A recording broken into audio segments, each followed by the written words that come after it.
श्रोते हो, आज डॉक्टर वैशाली काकडे लिखित एक छोटासा विनोदी किस्सा ऐकूया.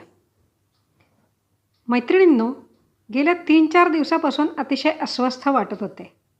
विनाकारण थकवा, निरुत्साह, अशक्तपणा, डोकं गरगरणे, शरीर जड जड वाटत होतं. आधी दुर्लक्षच केलं, कारण गेल्या वर्षी याच सुमारास असा त्रास झाला होता. पण आज लक्षणांची तीव्रता जास्त प्रमाणात वाढली आणि मनात सरकून काहीतरी झालं. आत्ता कुठे 40शी सुरू झाली आहे, किती काय काय करायचं ठरवलं आहे. अजून तर 3 साड्या पिको फॉलसुद्धा करायच्या राहिल्या आहेत. 2 ड्रेस घालूनही बघितले नाहीत. नव्या दागिन्यांचे डिझाईन पाठही झाले नाहीत. आणि अचानक हा त्रास. नवऱ्याचा फोन आउट ऑफ कव्हरेज. पटकन मैत्रिणीला कॉल केला. तिला सर्व हकीकत सांगितली. परिस्थितीचं गांभीर्य ओळखून ती हातातली 100 कामं सोडून तत्काळ निघाली. येताना ATMमधून पटकन पैसे काढून आणते म्हणाली. नको नको म्हणेपर्यंत फोन कट झाला होता. मनात आलं, ही आहे आयुष्याची खरी कमाई. घाईवरून आलं. ती आली.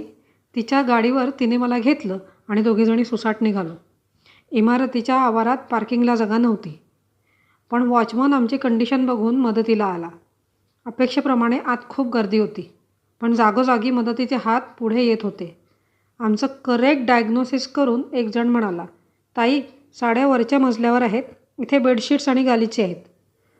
वरच्या मजल्यावर जातानाच मस्त कोरा करकरीत वास नाकात शिरला. तिथे असलेले विविध रंग, पोत नजरेतून स्पर्शातून जसजसे आत शिरत ज्ञानेंद्रियातून आत्म्यापर्यंत पोहोचले, तसतसे शरीर हलके हलके होत मोरपिसासारखे झाले. मनसोक्त शॉपिंग करून जड पिशव्या मोरपंखी हातात घेऊन आम्ही परत निघालो. सर्व लक्षणे कमी झाल्याचे मैत्रिणींना सांगितले. त्यावर तिचा नेहमीचा जीव घेणा उच्चारून म्हणाली, शॉपोलेसिया म्हणतात ग याला. रक्तातील शॉपिंगची लेव्हल कमी झाली की असा त्रास होत असतो. जुलै-ऑगस्टमध्ये सेल लागले की त्रास वाढतो. त्यामुळे आधीच प्रिकॉशन घ्यायची. सगळ्या ब्रह्मांडातल्या घडामोडींची कारणमीमांसा माहीत असणारी मैत्रीण मलाच मिळाली.